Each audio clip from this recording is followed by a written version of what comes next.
and good day, pre-algebra, covering PO9 today, which is integers and fractions again, only this time with multiplying and dividing, sit flat please, rather than adding and subtracting. So we start again with a little table here, which can go on a help sheet as a key point, and it basically outlines what you do when you are multiplying and dividing with negatives, okay? And all you really have to pay attention to is the sign.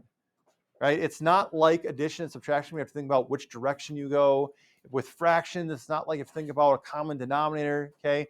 Multiplying and dividing actually have fewer rules than adding and subtracting, okay?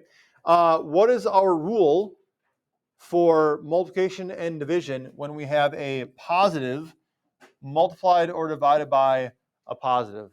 What is that product or quotient going to be, Cade? It's going to be a positive. It's what you grew up learning when you first started doing your multiplication tables back in third grade. It was always positives. Okay, your multiplication chart you had on the corner of your desk, always positives, right? When you've got a positive and a negative, however, what's the sign of your product or quotient going to be in that case, Abby? Negative. And because you can multiply things in any order, or in a fraction, you can assign a negative sign on whichever part you want to. If your negative comes first, a negative multiplied or divided by a positive, same result, negative. Okay? If you have a negative multiplied or divided by a negative, it's going to be a positive. Okay? Basically, general rule of thumb here, if your signs are the same, it's going to be positive. If your signs are different, it's going to be negative. Basically what's going on here. Okay? The actual multiplication doesn't change at all. 8 times negative 3, if you kind of ignore that sign at the start, just think 8 times 3, I know that's 24.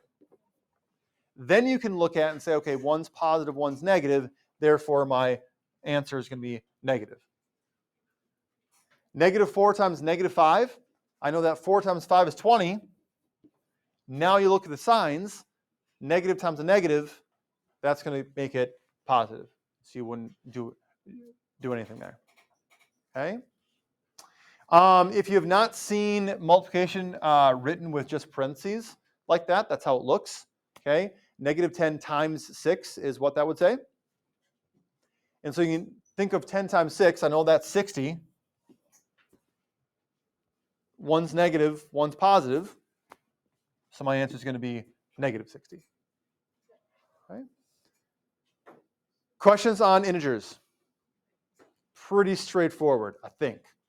But maybe there are some math myths that you've developed over the years that we need to talk about. You can stand for the rest of class. I just don't want anyone getting hurt. I just care about your safety above all else. Okay? All right, on to fractions. And again, there are actually fewer rules with multiplication and division of fractions than there are with addition or subtraction. I've summarized both of these for you. You can thank me later in the spirit of Christmas. I made this a key point, so you can write all this on a help sheet. Okay? You can write how to multiply and write how to divide fractions on a help sheet. Okay, because it is a key point. For multiplication, if necessary, convert to mixed numbers first, then you just multiply straight across. So the first one there, negative 10 ninths times 3/5, we do not need, I'll repeat it because it's that important, we do not need common denominators. Okay? 10 times 3, 9 times 5 is all we're doing. Right? 10 times 3 is 30. 9 times 5 is 45. Is this going to be positive or negative? Negative. Okay? You can. So this would not be our final answer. How can you simplify this, Cade? You can go by 5. You can go by something larger, too. You can go by 15. And the only advantage to dividing by the largest common factor is that you only have to divide once. If we divided just by 5, we have to simplify again, which just takes time. So let's just do it completely the first time. Negative 2/3 as a final answer. Negative 2/3. Okay. Next one, another multiplication. 2 1/9 times 5/9. First, we want to convert to a mixed number. Sometimes the habit is folks only multiply the fractions and then just stick a 2 on the front. Okay, that's a math myth that we want to not do anymore. Convert to improper fractions first. So this gives us 19/9 times 5/9. Okay, 19/9 times 5/9. Now that we're multiplying, let's go straight across. 19 times 5, 9 times 9, 95/81 is our answer. If you want to convert it back to a mixed number, you may. Not necessary, though. Okay. Too much work to convert back to a mixed number? Yeah. Well, yeah. For division, okay, there are two methods that you can use, right? First, you should convert to mixed numbers, just like when you multiply. But then you can either use cross products, or you can flip that second fraction, which changes it from division to multiplication. It's a nifty little trick. Let's talk about this one here, actually. The 9/10 divided by 8/7. Okay, I'll show it both ways. So if you like one over the other, you can do it. But that cross products method, what is that telling us to do? What does it mean when say use cross products? Wyatt? Yeah, we multiply in a cross-like fashion.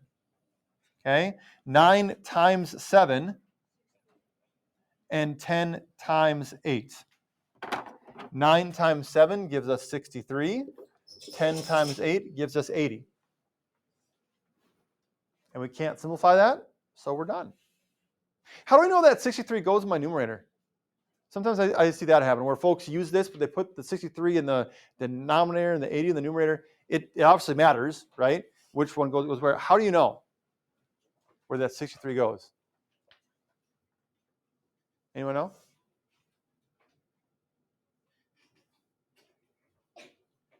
The position of the number in your first fraction is where that product is going to go. So that 9 times 7, okay, that 9 being in the numerator means my 63 is going to go in the numerator of my answer.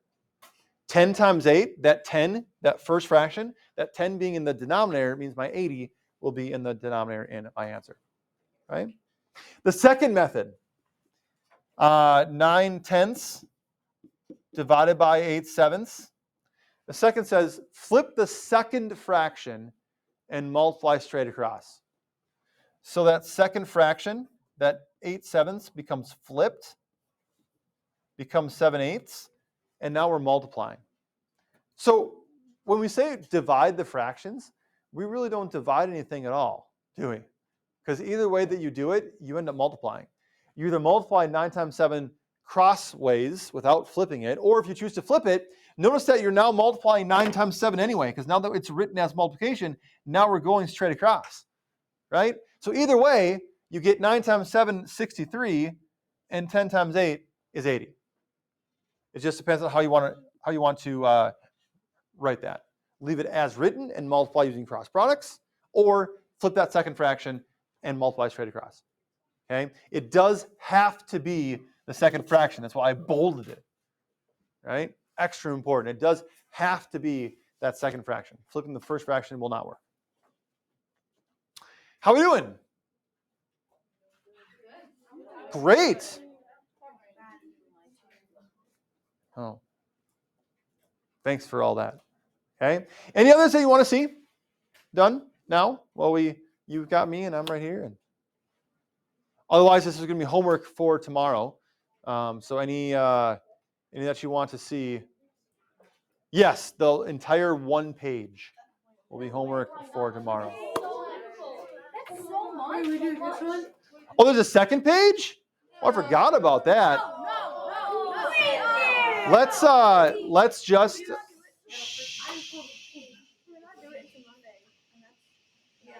If I have to be here for 5 hours at conferences, you can spend 20 minutes doing math homework. Let's just do the first page for homework for tomorrow. We'll save the word problems for tomorrow. But when you get double the homework tomorrow, don't complain to me about it, because you folks got what you asked for. Any more from this page that you want to see done? Everything. Annie, you said all of them. Is there one that you'd like to see more so than the others?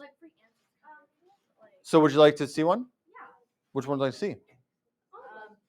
15 over 8 divided by 3 and 1/3. I mean, no, 1/2. 3 1/2. Where are you? Oh, there. 15/8 divided by -3 1/2. So you do need to show your work for this, just like for today's homework. If you come in without work shown, you're not going to get credit for it. So make sure you do it. I need to see that you have converted this to an improper fraction, okay, which -3 1/2 will become -7/2. The fact that one fraction is negative does not change your process at all. All it means is that your answer is going to be a negative, because we got one positive and one negative. So if you prefer cross products, you are going to go ahead and multiply 15 by 2. We know that 30 is going to go in our numerator, because that's where the 15 was, that first fraction. Then 8 times 7, oops, don't need to change markers. 8 times 7 is 56. Right? Yeah? Do you have a question? Yeah. Can we do the second page, not like for fun, but instead of doing it tomorrow? Yeah. We do it today. No, I do want to talk about it, and we only have like 2 minutes left. So if you want to do it, then you won't have any homework tomorrow. So you either do it tonight or do it tomorrow. Either one's fine. It's up to you. Hold on. Whoa, we're not done yet, folks. We're not done yet here. We can divide both by 2, which gives us 15 and 28. And then it's going to be a -15 28ths because of that negative sign we had that we talked about originally. It didn't change any of our process, right? But we do need to add it at the end there. Cade. What is it? To make a, it's called a mixed number. Yeah. Like the one with the whole number and Yep. the fraction. Yep. To make that just a normal fraction. To convert a mixed number to an improper fraction, you multiply the denominator in your whole, and then you add the numerator. So it's 9 times 2 plus 1 is how I got that 19 there. And 3 times 2, 6, plus 1 is how I got the 7. Yes, that would give you the wrong answer. Okay. I was explaining how to convert a mixed number to an improper fraction. All right, folks, just this page, homework for tomorrow. That is how you math.